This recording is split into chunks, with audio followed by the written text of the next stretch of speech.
첫 번째 사례는 강원 홍천군에서 활동 중인 왓썹타운의 김서훈 대표님입니다. 큰 박수로 모시겠습니다.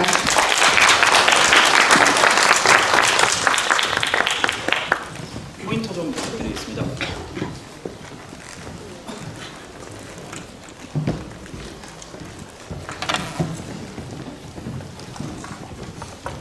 네, 안녕하십니까. 인사드리겠습니다.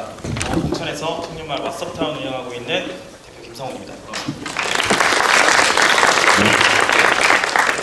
제가 처음에 청년마을 만들고 싶을 때 강원도 권역별로 그때는 사업 설명회를 했었거든요. 그때 찾아갔던 게 지금 생각나는데 이렇게 많은 분들 앞에서 저희 청년마을이 했던 이야기들을 설명드릴 수 있게 돼서 굉장히 영광스럽게 생각하고 있습니다. 오늘 여러분들께 말씀드리고 싶은 주제는 저희가 어떤 마음으로 청년마을을 처음에 시작하고 싶었고, 그리고 3년 동안 청년마을을 만들어 오면서 어떤 경험과 인사이트를 통해 가지고 지역을 발전시켰는지, 그리고 앞으로 이 청년마을은 어떤 새로운 모델을 만들어서 미래를 보고 있는지에 대해서 차례차례 좀 말씀을 드려보겠습니다. 중간에 저희가 3년 전에 현장 심사했던 영상이 있거든요. 그런 영상도 가져왔으니까 집중해서 보시면 도움이 되실 것 같습니다. 네. 일단 저희 청년마을 왓썹타운을 브랜딩했던 저희 회사는 업타운이라는 브랜드입니다. 로컬을 새롭게 만들고 있는 회사고요. 저희가 바라봤던 문제점들은 수십 년째 왜 지역은 같은 방식으로 개발되고 있을까라는 의문에서 시작했습니다. 네, 멈춰있는 50년 대한민국 로컬을 다양한 방면에서 새롭게 디자인하고 있습니다. 기존의 로컬 브랜드들은 시장의 수익성 창출에 실패하고 창의적인 지역 브랜딩을 못하고 있는 게 저희가 발견했던 점이고요. 기존의 없던 모델로 혁신적인 아이디어를 더해서 대한민국의 로컬을 새롭게 바꾸고 있는 회사입니다. 네. 관광, 외식산업, 공간구성, 아티스트 등 다양한 분야에서 저희는 로컬 엔터테인먼트를 추구하고 있습니다. 네, 이렇게 세부적으로 이런 사업들을 전개하고 있고요. 오늘 여러분들께 구체적으로 말씀드리고 싶었던 것은 저희가 브랜딩했던 강원도 홍천에서의 청년마을 이야기입니다. 청년마을 만들 때 저희가 봤던 지역의 문제는 너무 심오하다였습니다. 청년들을 데리고 오고 싶다고 하는데 지자체는 항상 집 줄게 와라, 아니면은 돈 줄게 와라, 이런 방식들이 줄을 잃었었고요. 저희 민간에서 할 수 있는 일, 그리고 우리 업타운이 할 수 있는 일을 뭐라고 생각할까 하다가 저희는 너무 심오하다고 느꼈고, 그냥 이들의 본능을 건드리자, 이들의 작은 부분의 마음에서 재밌겠다, 혹은 힐링하고 싶다, 이런 마음을 정말 날카롭게 건들 수 있다면 가능할 거라고 생각했습니다. 그래서 저희 홍천마을 청년마을의 본질은 재미를 위한 청년마을이었습니다. 재미있고 자유로운 청년들이 함께 모여 사는 곳, 재미있는 컨텐츠가 매월 진행되는 곳, 사업이나 프로젝트 등에서도 너무 심오하지 않게 실패해도 좋으니 과감하게 재미있게 해보는 것이 우리 청년마을이었으면 좋겠다. 그렇게 시작됐고요. 이렇게 호텔 셰프, 전문 댄서, 유튜버, 가수 등 다양한 분야의 전문가들과 함께 지역을 브랜딩했습니다. 네. 저희가 처음에 세웠던 것은 5개년 계획인데요. 처음에 지역에 들어가서 지역 주민들과 마음을 쌓는 과정의 1개년, 그리고 3개년은 실제 행정안전부 청년마을 만들기 사업을 수행하면서 매년차 고도화시키는 것, 그리고 올해 마지막 5개년 차를 앞두고 있습니다. 네, 그 결과 지금 홍천 청년마을은 처음에 평균 연령 70대에 200명밖에 살지 않는 농촌마을에 MZ세대 수만 명이 찾아오는 청년마을이 되었습니다. 이 이야기를 본격적으로 해보겠습니다. 네, 저희는 농촌에 길이 있다고 믿었습니다. 아무도 하지 않을 때 4년 전 우리가 농촌에 가서 사람들을 데리고 올 수 있으면 우리는 기업이 될 수 있겠다라고 생각했고, 그때 6명의 팀원들이 20대 중반부터 후반까지의 정말 꽃다운 나이였거든요. 무작정 이렇게 들어갔습니다. 한 이장님께 한 폐가를 받아서 시작했고요.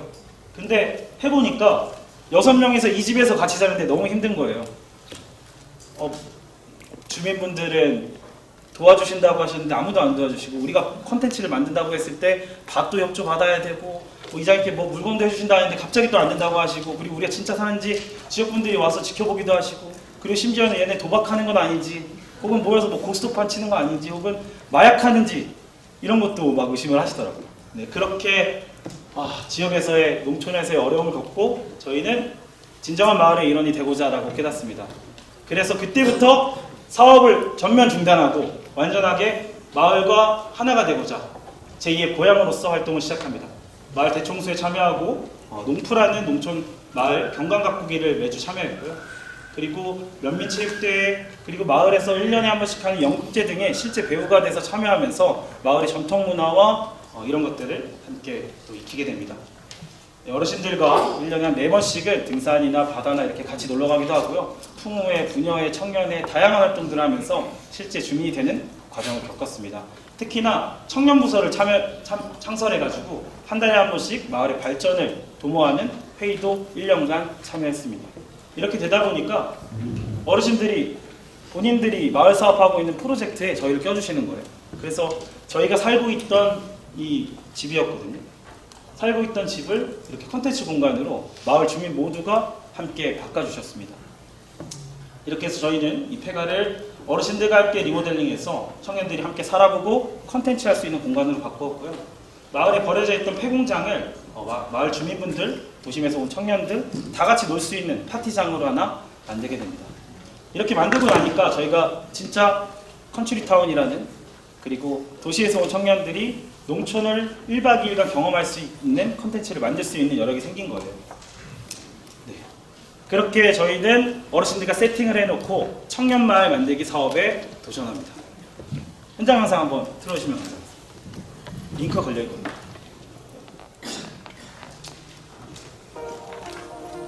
저희는 소셜링 업체였기 때문에 많은 청년들과 미리 사전에 컨텐츠를 진행했었어요. 이때 저희가 마을을 만들겠다고 하니까 저희 프로그램에 참여했던 다양한 청년들이 수요일날 회사 연차를 내고 100명 이상 모여줍니다. 컨츄리타운까지 그때부터 이제 소프트웨어로서 청년들을 불러 모으는 컨텐츠를 하기 시작합니다. 네, 도시 청년들이 시골에 와서 함께 살아보는 시골 부부부터 음악가들을 모아가지고 무대를 직접 만들고 작곡도 해보는 비기너 게임, 그리고 가족의 정을 지킬 수 있는 응답하라 188, 외국인들 다 같이 모여가지고 한국의 농촌을 보여주는 글로벌 컨츄리타운부터 캠핑 프로그램, 어머니와 딸이 함께하는 여행부터 해서 다양한 프로그램을 했고요. 오늘 여러분들께 조금 자세하게 소개해드리고 싶었던 프로그램은 농활학교라는 프로그램입니다. 농활하면 너무 지루하고 뭔가 봉사활동 해야 될 것 같잖아요. 저희는 정주인구 만들기 프로그램으로서 농활학교를 드라마에서 착안해서 그의 우리 여러분이라는 몽글몽글한 감정을 청년들에게 줘야겠다, 리브랜딩해서 농촌 봉사활동 프로그램을 런칭하게 됩니다. 네. 이 프로그램은 현재까지 처음에 2023년도에는 약 3회 정도 파일럿 프로그램으로 진행했었는데요. 지금은 약 1년에 20회 이상 진행할 만큼 정규 프로그램이 됐습니다. 매회차 매진이 되고요. 이 프로그램이 보다 중요한 것은 단순히 저희 청년 기업이 관광 프로그램을 팔아서 돈을 버는 구조가 아닙니다. 지역 주민분들은 일손 부족이 너무 심각해가지고 지역에서 농사할 때 너무 힘들어 하시거든요. 이런 부분을 청년들이 일부 도와주고, 그리고 지역 어르신들이 일자리 창출도 하고 직접 농가와 계약해서 연간 수천만 원씩의 이익을 보게 하고 있습니다. 그리고 저희 마을에 찾아오는 고객분들은 이색여행과 농촌체험과 힐링 미닝하우스에 이점을 가질 수 있고요. 저희 청년기업은 이 프로그램을 통해서 매출 증대, 사회적 가치를 실현하고 지역 활성화를 하면서 농촌의 문제를 소프트웨어 컨텐츠로 해결하는 데 대한 우수 모델로서 바뀌었습니다. 네, 이 프로그램을 조금 더 자세하게 보면 지역 농가는 하루에 이용객 100명이 일일 인건비 9만 원으로 계산을 해서 3일 동안 일하게 되면 약 한 프로그램당 6,700만 원의 일손 절감 효과를 가지고 올 수 있습니다. 네, 이거를 1년에 20회 이상 하면은 5억 4천만 원의 인건비 절감 효과를 가져오는 겁니다. 지역 농가 농산물 판매 수익도 돌아갈 때 본인이 수확하고 본인이 농사지었던 산물들은 지역 농가에서 직접 계약해서 택배로 보내주던가 아니면 그때 프로그램이 마칠 때 보내주는 방식으로 해서 수익도 창출해내고 있습니다. 청년기업은 1인당 약 30만 원씩 100명의 고객들에게 20회 이상 이 프로그램을 진행하면 약 6억 원의 매출이 나면서 이 프로그램 하나를 통해서 연간 지역경제효과 11.6억을 가져오는 겁니다. 네, 이 프로그램은 MG새마을금고, 한국공항공사라도 함께 지원을 받으면서 현재 1년에 다수 진행을 하고 있습니다. 올해는 또 전국의 50여 개 대학생들을 한 120명을 모아서 전국 대학농활이라는 프로그램도 있습니다. 네, 이렇게 저희는 총캉스 농활학교뿐만 아니라 약 40여 종의 로컬 투어 콘텐츠를 개발하면서 300회 이상 진행했고 수만 명의 사람들을 저희 청년마을에서 연계시켰습니다. 3년간 생활인구 3,600명 이상을 만들었고 지역에 34명 정착하면서 취창업인구 56명 또한 만들어냈습니다. 3년간 저희가 데이터를 뽑아왔을 때 임팩트적인 효과로서 경제 효과는 약 50억 원이 넘는 임팩트를 가져왔습니다. 네, 이렇게 만들었던 저희 청년마을은 MBC, SBS, 연합뉴스, 일본 공영방송 등 다양한 분야에서 취재를 왔다 가셨고요. 특히나 MZ세대들이 사랑하는 개그우먼, 원폭스클럽, 인피니트, 트와이스, 아이돌 엔사인까지 같이 협업하고 홍보해주면서 명실상부한 MZ세대에게 가장 사랑받는 농촌마을이 됐습니다. 더욱 의미 있는 것은 저희가 어느 곳도 제안서 쓰지 않았다는 겁니다. 돈 준 적이 없습니다. 이들이 직접 찾아왔고 컨텐츠가 강력했기 때문에 같이 협업하고자 했고 이들이 심지어 돈을 주면서 했었거든요. 이게 저는 본질적인 컨텐츠에 대한 힘이라고 생각을 했습니다. 네, 저희가 했던 프로그램들은 창업으로도 이어졌습니다. 아까 잠깐 영상 보시면 나왔겠지만 농촌에서 농촌 지역 자원을 활용하는 혁신적인 창업을 만드는 프로그램이 있었는데요. 농티브 잡스와 촐로머스크라는 프로그램이었습니다. 이것뿐만 아니라 장사천재 MZ 사장도 진행을 했는데요.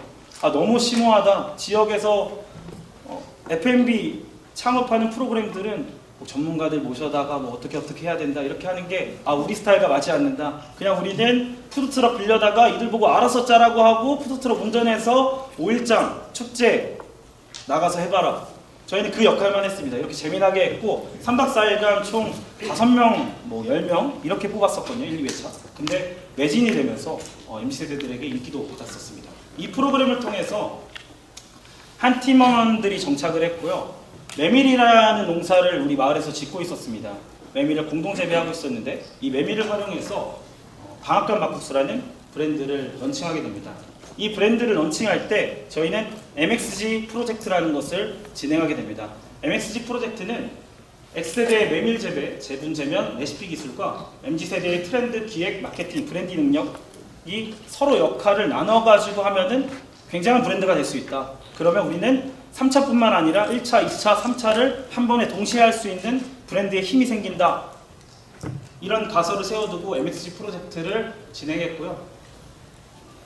이게 왼쪽에 보시면 한 중국집이 있었습니다. 버려진 중국집이었는데요. 하루에 한 10명도 안 오는 중국집에서 지금은 연간 8만 명이 찾아오는 막국수집이 됐습니다.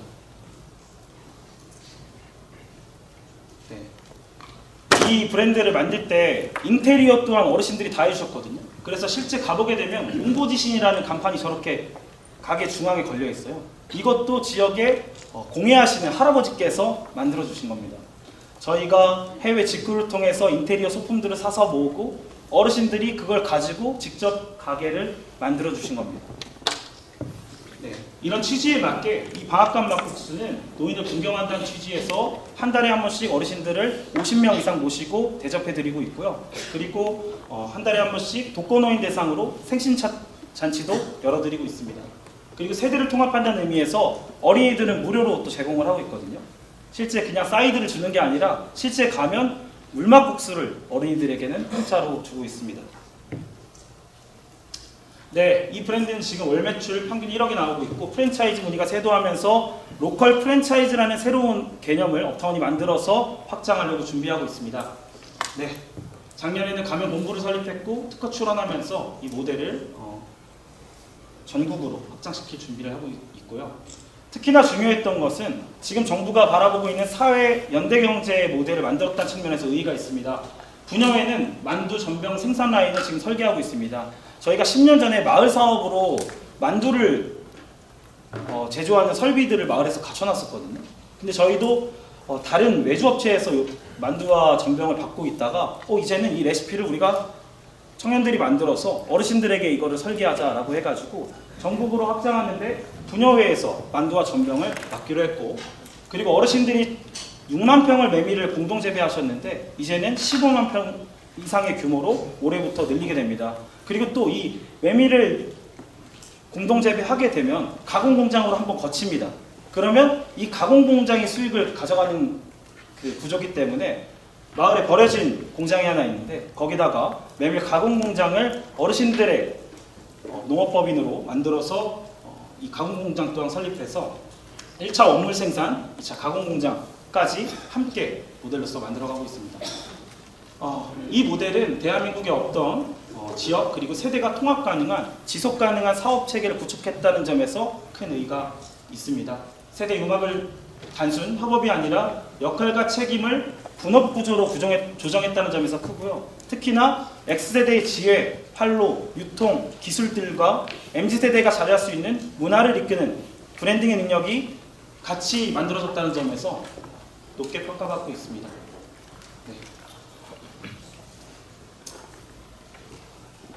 네. 이렇게 F&B 브랜드 방앗간뿐만 아니라 작년에는 여러 대기업들과 도움을 주셔가지고 강원도 대표 카츠 브랜드 강원동과 농촌 패션 브랜드 몬빼라는 브랜드들을 지속적으로 업타운은 런칭하고 있습니다. 이 강원도에는 안심이 잘 안 팔려요. 근데 서울권에서는 안심이 굉장히 비싸거든요. 14,000원에서 18,000원 이렇게 형성됩니다. 1kg에. 근데 그 안심 자체가 서울에선 왜 소비가 되냐면 일본 카츠가 들어와서 안심 소비가 활발하게 되는 거예요. 근데 강원도는 그런 카츠 브랜드가 없습니다. 그러면 안심이 남네?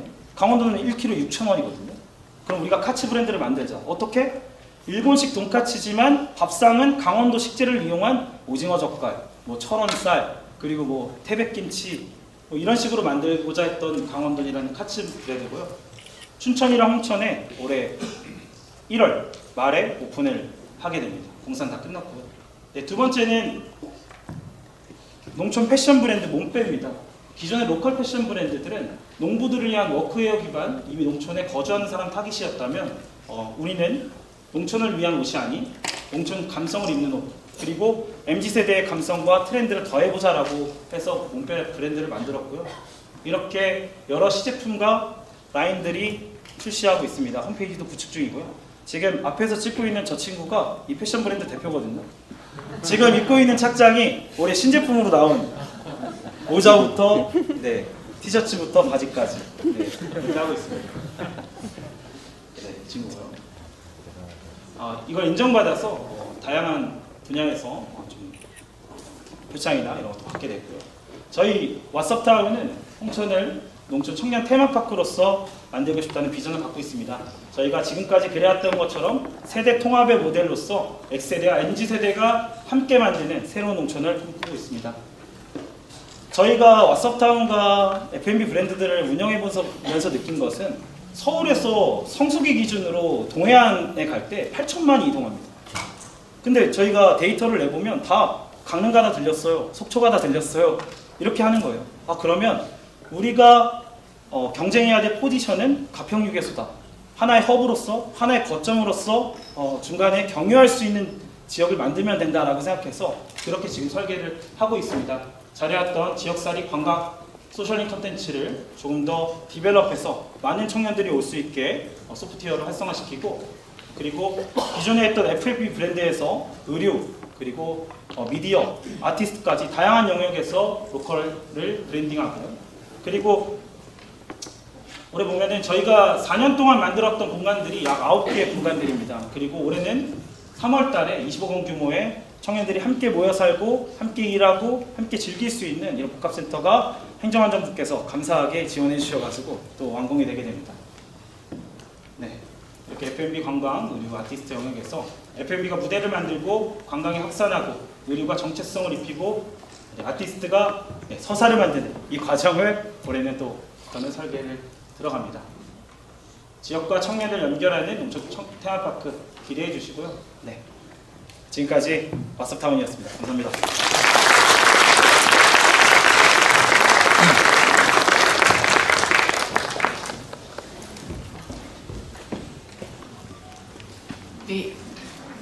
김성훈 대표님 감사합니다. 청년들이 지역에서 즐겁게 살아가는 모습을 잘 보여주신 김성훈 대표님께 다시 한번 박수 부탁드리겠습니다. 이어서 두 번째 사례를 만나보겠습니다. 충남 홍성군에서 로컬 스타트업 빌리지를 만들어가고 있는 집단지성의 김만희 대표님을 모시겠습니다. 김만희 대표님 올라오시겠습니까? 네. 집단지성은 경험, 실험, 창업, 성장으로 이어지는 4단계 청년 전차 모델을 통해 지금 38팀의 크루팀이 모여 활동하고 있습니다. 박수로 환영해 주십시오.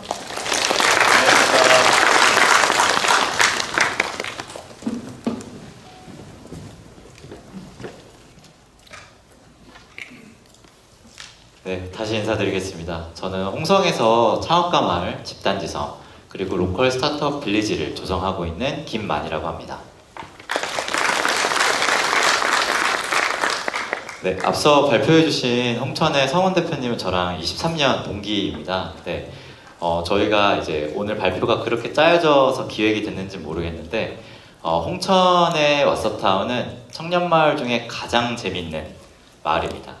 근데 저희 홍성의 집단지성은 반대로 가장 재미없는 마을입니다.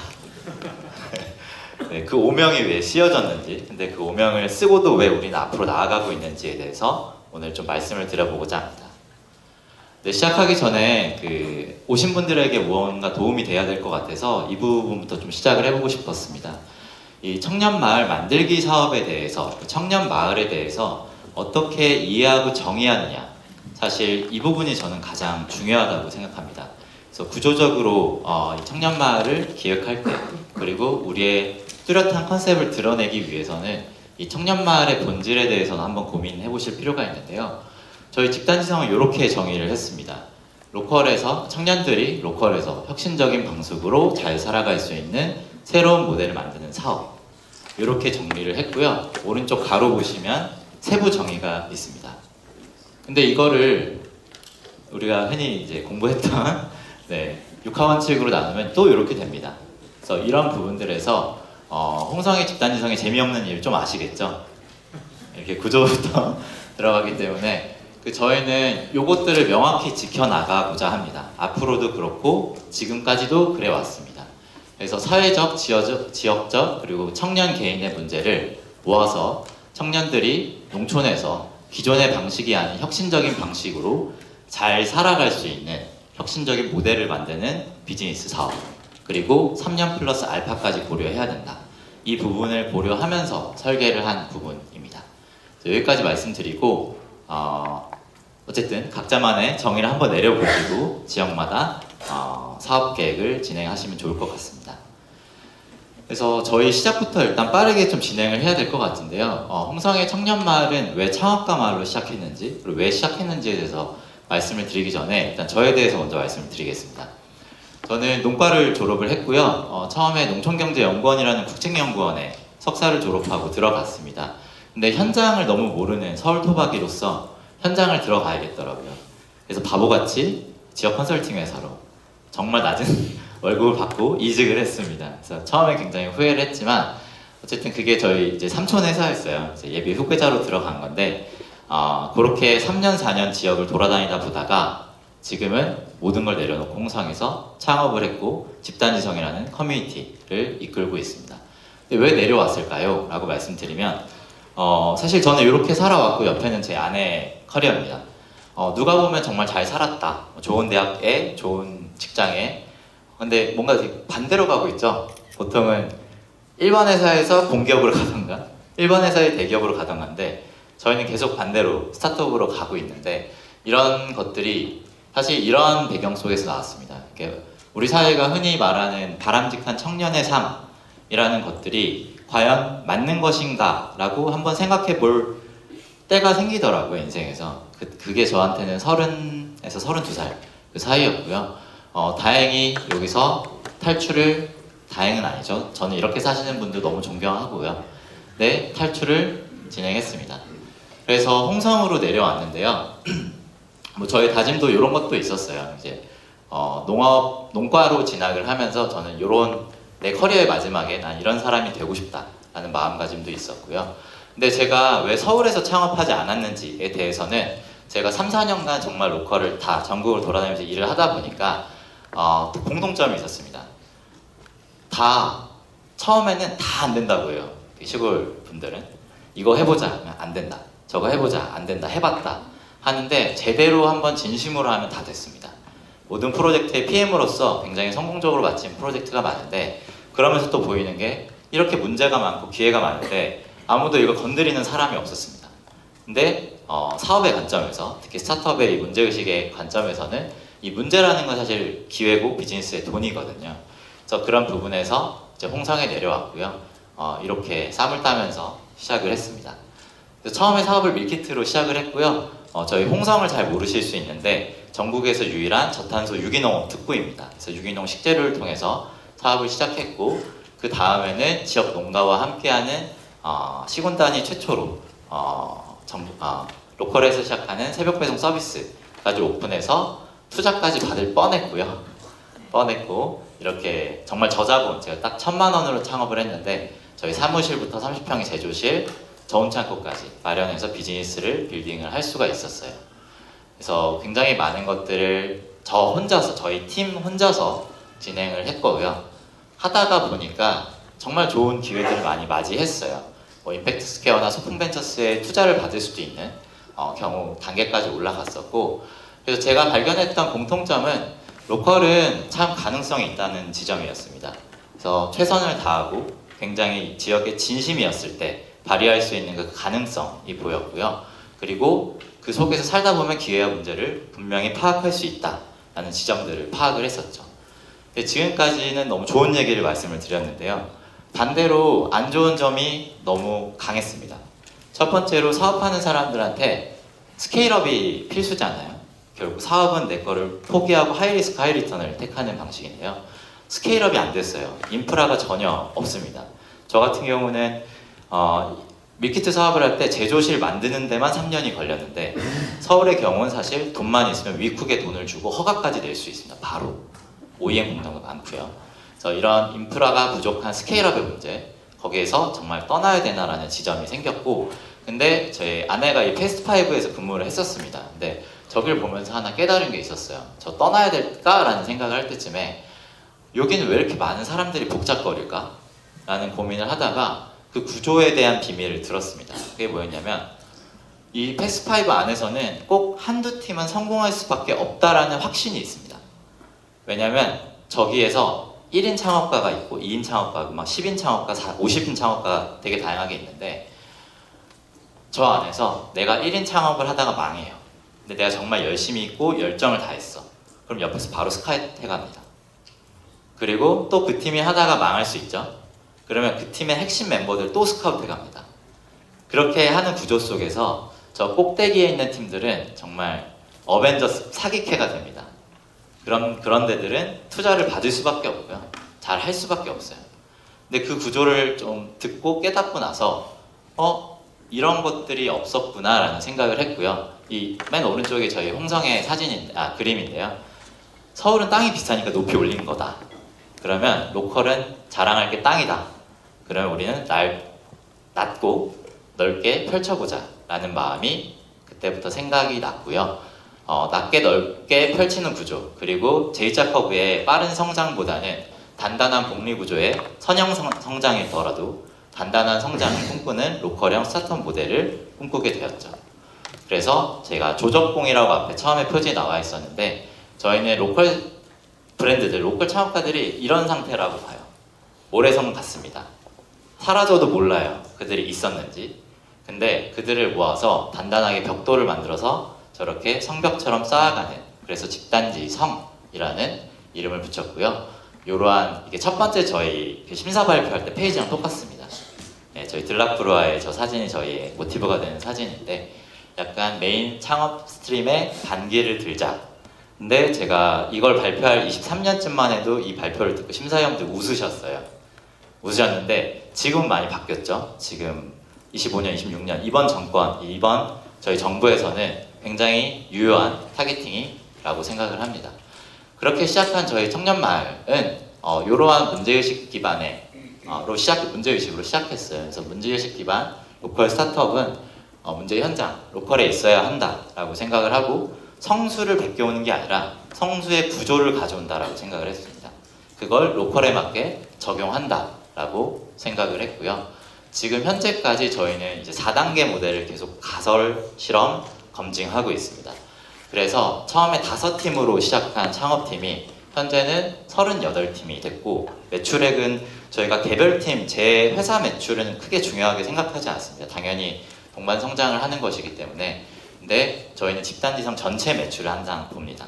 그래서 5팀이었을 때 합계 매출이 5억 정도밖에 안 됐어요. 4억, 5억 정도였는데 지금은 초기 지금 1년차, 0년차까지 합쳐서 38팀이 있는데 한 40억 정도 됩니다. 40억, 50억 정도 되는 팀들이 집단지성 안에 모여 있고 그들이 한 번 움직일 때 일어나는 파장이 굉장히 커짐을 느끼고 있습니다.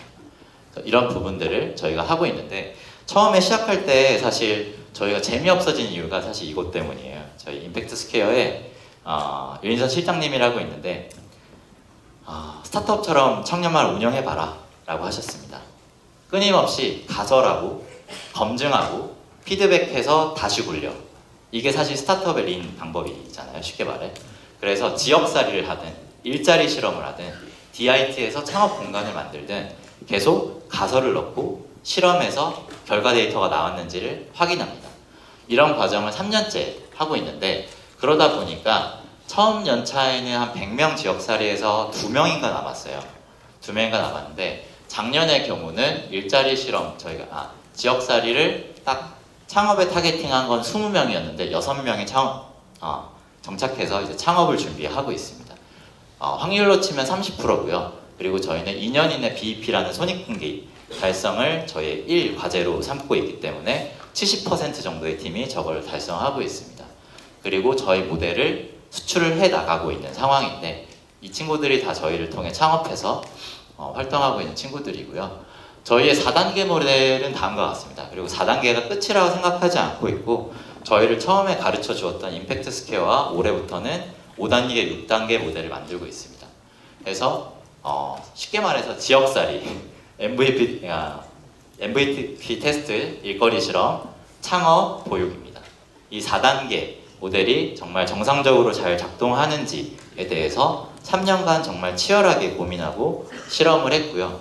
그래서 재미가 없습니다. 그래서 그런 부분들을 이제 감안해 주시면 좋을 것 같고 그러면서 저희가 정의한 로컬 브랜드와 로컬 스타트업도 따로 있습니다. 그래서 저희 집단지성과 함께할 브랜드와 스타트업이 지녀야 할 마음가짐과 이런 부분들도 청년마을 초기부터 정한 건 아닙니다. 거의 2, 3년 차에 저희가 정하기 시작했고요. 왜냐하면 오겠다고 하는 청년들이 굉장히 많아질 수 있는데 그 청년들이 정말 지역에 정착할 진심이 있느냐 그리고 창업으로 앞으로 밀고 나갈 수 있는 힘이 있느냐를 계속 검증을 해야 됐고 그런 부분에서 저희도 기준이 필요했죠. 그래서 이런 부분들을 계속 끌고 나가고 있고요. 저희 집단지성을 한 문장으로 엮는다면 로컬의 가능성을 엮어서 지역 문제를 비즈니스적으로 해결하는 청년마을이라고 표현을 드릴 수 있을 것 같습니다. 저희의 제일 원칙은 이겁니다. BEP 달성할 때까지 딴짓하지 않기. 그래서 그러니까 사람마다 다른 것 같아요. 저는 사람들이 찾아오면 해드리는 얘기가 절대로 내가 좋아하는 일과 돈 버는 일을 겹치게 하지 마세요라고 합니다. 그거는 제 경험인데요. 사람마다 다를 수 있다고 생각합니다. 하지만 그게 겹쳐지는 순간 되게 힘들어지더라고요. 그러니까 이걸로 수익을 제대로 낼 수도 없고요. 이거를 내 취미처럼 할 수도 없습니다. 돈을 벌어야 되니까. 그 양가적인 입장 속에서 이 BEP라는 손익분기점을 어떻게든 달성해도 돼. 지역사회에 도움이 되는 방향으로. 대신 그때까지는 딴짓하지 말고 집중하자 라는 이야기를 하고 있고 저희가 사실 이렇게 하는 이유는 설문조사 때문입니다. 그 청년들 그리고 특히 로컬 청년들의 애로사항을 조사한 설문조사를 보면 대부분 1, 2, 3위 이렇게 나옵니다. 첫 번째가 일자리, 두 번째가 주거, 세 번째가 네트워킹이고요. 사실 1번부터 해결하는 게 맞죠. 근데 저는 1번이 사실 지금 기존의 시각으로는 해결하기 어렵다고 생각합니다. 그래서 대부분 2, 3번부터 접근하는 경우가 많죠. 근데 저희는 1번을 좀 창의적으로 해결해 보고 싶었고 청년들이 내 돈을 벌면서 충분히 서울에 있는 내 친구보다 잘 버는 로컬을 만들고자 했습니다. 그래서 이런 것들 때문에 저희가 계속 BEP라는 말을 쓰고 있고 그래서 이런 오명을 썼지만 지금은 괜찮습니다. 좀 1, 2년 차는 조금 상처를 받았어요. 상처를 받았었고 한 1, 2년 차 때 좀 많이 상처를 받았어요. 그러니까 잘했어. 왜냐하면은 정착시킨 청년도 많고 뭐 창업한 청년도 많아서 잘하셨습니다. 라고 평가를 받았는데 항상 마지막에는 근데 너무 재미가 없어요. 모범생 같습니다. 라는 표현을 들었어요. 그래서 제가 2년 차부터 3년 차 그 사이에 우리 바뀌어야 된다라고 생각을 많이 했어요. 좀 재밌게. 우리도 좀 재밌게 하자. 연애도 좀 하고 오면은 뭐 좀 시키고 하자. 근데 작년 초죠. 이제 3년차 초에 이창규 대표님이 그냥 대표님은 원래 재미없는 사람이니까 재밌는 거 생각하지 말고 대표님이 잘하는 연구처럼 해라. 그게 대표님 잘하시는 거다. 본인은 못하지만. 그래서 이때부터 당당하게 재미없음을 저희의 타이틀로 가져가고 있고 더 열심히 재미없어지려고 하고 있습니다. 그래서 저희는 잘 먹고 잘 사는 청년들을 만들어낸다가 사실 가장 뻔한 얘기지만 어려운 얘기라고 생각을 하는데요. 정의를 내립니다. 잘 먹고의 정의는 무엇인가? 저희의 정의는 이것이에요. 제가 느꼈던 부분이기도 하고요. 로컬에서 내 일을 하면서 내 친구가 버는 중견기업 다닌 내 친구가 버는 정도를 벌어내면서 사는 거. 저는 그 정도면 로컬에서 당당하고 떳떳하게 살아갈 수 있다고 생각합니다. 그리고 잘 사는은 서울보다 로컬이 훨씬 잘 되는 부분이죠. 내가 원하는 공간, 내가 원하는 환경은 로컬에 충분히 만들 수 있으니까요. 그래서 이런 식으로 저는 구조적으로 그리고 정의를 계속 해 나가면서 접근을 하고 있고 그럴수록 뾰족해짐을 느낍니다. 이렇게 하는 과정 속에서 저희가 새롭게 만든 단어가 있는데요. 인구는 마치 중력 같다라는 생각이 있습니다. 그래서 인구 중력, 제가 전공했던 지역개발에 있는 개념이기도 한데요. 처음에 두세 팀 모이긴 정말 어려워요. 근데 그 팀들이 잘 살게 되면 그 옆에 대여섯 팀 모이는 건 쉽습니다. 그리고 그 대여섯 팀까지 잘 살게 되면 그 옆에 15팀 모이는 건 쉽습니다. 이런 식으로 약간 복리죠. 이 복리의 법칙이 정확하게 적용되는 것을 저희는 그걸 좀 많이 확인을 하고 있고요. 그리고 그래서 저희 이제 홍보통 로컬 스타트업 빌리지라는 원도심에는 빨간색이 이제 한 24년에 창업한 팀이고요. 저희 올해 그리고 작년 해서 계속 10팀, 15팀 이렇게 들어오고 있는 추세가 있습니다. 저희는 크게 지원은 하지 않습니다. 다만 저희가 잘 사는 사람들이라는 것을 많이 보여주고 있고 그런 것들을 보고 나도 저렇게 되고 싶다 하는 청년들이 지역살이를 통해서부터 많이 들어오는 상황입니다. 그리고 이거는 꼭 말씀드리고 싶은 게 청년마을을 하시면서 저희는 저희 회사의 비즈니스를 찾았어요.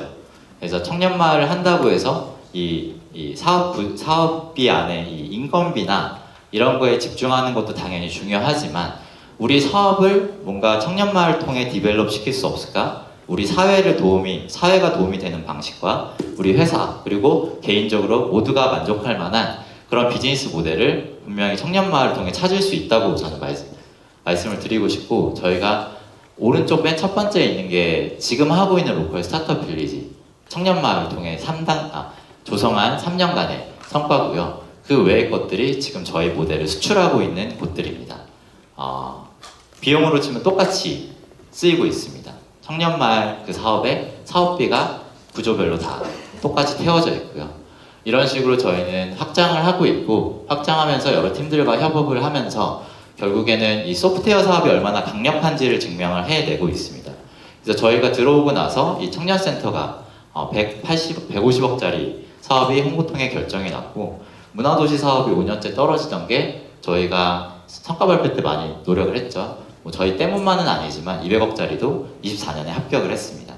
그래서 이런 소프트웨어와 휴먼웨어가 하드웨어와 큰 자본을 견인할 수 있다라는 부분들을 계속 말씀을 드리고 싶고 그런 것들이 다단계처럼 정말 지역의 문화처럼 퍼져나가는 것을 보면서 지금은 굳이 사람을 모으려고 하지 않습니다.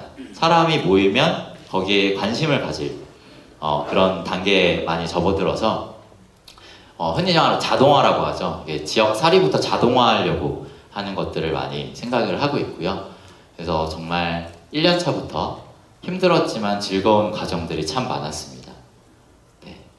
근데 이거는 뭐 다른 얘기지만 여기 있는 청년들이 다들 대단한 친구들이에요. 일본에서 벤처 캐피탈리스트로 일했던 친구가 내려와서 갑자기 농사를 가끔 돕더니 이제 낫또 바를 창업한 친구도 있고요. 다들 학벌도 대단하고 이력도 대단합니다. 근데 그런 친구들이 로컬을 찾아서 새로운 기회를 얻겠다는 거는 지금 이 사회에서 정말 많은 친구들이 그렇게 생각을 하고 있는 것 같고 그런 부분들을 여러분들도 잘 캐치하셨으면 좋겠습니다. 그리고 하나 더 강조드리고 싶은 건 공간을 만듦에 있어서 하드웨어로만 접근을 안 하셔도 될 것 같아요. DIT라고 해서 직접 DIY를 곱하기 3 곱하기 5 한 게 DIT입니다. 그러니까 팀 단위로 DIY를 하는 걸 DIT라고 요새 하는데 저희는 모든 창업 공간을 DIT로 만들고 있습니다. 그래서 창업가가 직접 정말 소액을 가지고 창업 공간을 만들고 저희는 운영진이 함께 가서 공사를 합니다. 시멘트부터. 근데 그렇게 됐을 경우에 처음에 이탈률이 생길 수 있어요. 못하겠다고 떠나는 친구가 생길 수 있는데 남는 친구들은 진짜 매기가 남습니다. 그리고 저 공간을 절대 버리지 않습니다. 왜냐하면 내가 만든 공간이니까요. 그래서 이런 것들을 잘 감안하셔서 꼭 공간을 하드웨어로만 접근하지 않으셨으면 좋겠고 저희는 아까 구조를 자꾸 말씀드렸는데 청년마을은 하나의 문화를 만드는 거라고 생각을 합니다. 그리고 문화를 만들 때는 최소 10년의 계획이 있어야 된다고 생각을 하고요. 그래서 저희는 10년의 계획을 세워서 함께 나아가고 있는데 그래서 첫 발표 때부터 23년 청년마을을 씨앗 사업이라고 표현을 했습니다. 그리고 씨앗 사업이 끝나면 그걸 육묘할 수 있는 육묘 사업으로 옮겨가겠다라고 말씀을 드렸고 청년 친화 도시가 작년에 아쉽게 떨어졌지만 올해 다시 준비를 하고 있고 저희 서브 사업들이 계속 나아가고 있죠. 그래서 이런 부분들을 쭉 말씀드리면서 저희 사례를 그대로 가져가실 수는 없을 거예요. 다만 저희의 구조를 한번 살펴보시고 저희의 구조에서 어떤 것들이 청년들한테 좀 매력적으로 접근됐는지 왜 남았는지를 좀 파악해 보시면 좋다고 생각합니다. 마지막으로 좀 드리고 싶은 말씀은 저는 청년마을에는 개인적인 사견입니다. 정답은 없다고 생각합니다. 정답은 없는데 정도는 있다고 생각합니다. 그 정도에서 벗어나지 않게 내 사업을 기획하는 게 청년마을을 합격하는 가장 큰 방법이라고 생각을 하고요. 아까 처음에 정의를 내렸듯이 여러분들이 생각하는 청년마을의 정의를 내려보시고 그거를 하나의 본질로 삼아서 거기에 지역의 특색과 차별성 있는 컨셉 그리고 우리 팀의 역량을 한번 붙여보시면 어떨까 싶습니다. 그래서 이런 것들 진짜 마지막으로 개인 팀의 부가가치를 높이는 것도 단기적으로 3년 이내 청년마을 이내 뭔가 뽑아내야 돼 아니면 해야 돼 사실 이렇게 마음을 먹을 수도 있지만 제가 봤을 때 그리고 현재 남아있는 잘하는 청년마을 팀을 봤을 때 딱 저 구조를 갖고 가는 팀들이 잘하고 있습니다. 그래서 우리의 부가가치도 중요하지만 지역의 부가가치를 먼저 생각하는 팀이 되고 그 부가가치를 우리 회사가 함께 공유할 수 있는 구조를 꼭 만들어서 청년마을을 계획하시면 좋을 것 같습니다. 그래서 저희는 한국의 Y 컴비네이터를 꿈꾸는 집단지성이었고 궁금하신 점 있으면 DM 부탁드립니다. 감사합니다.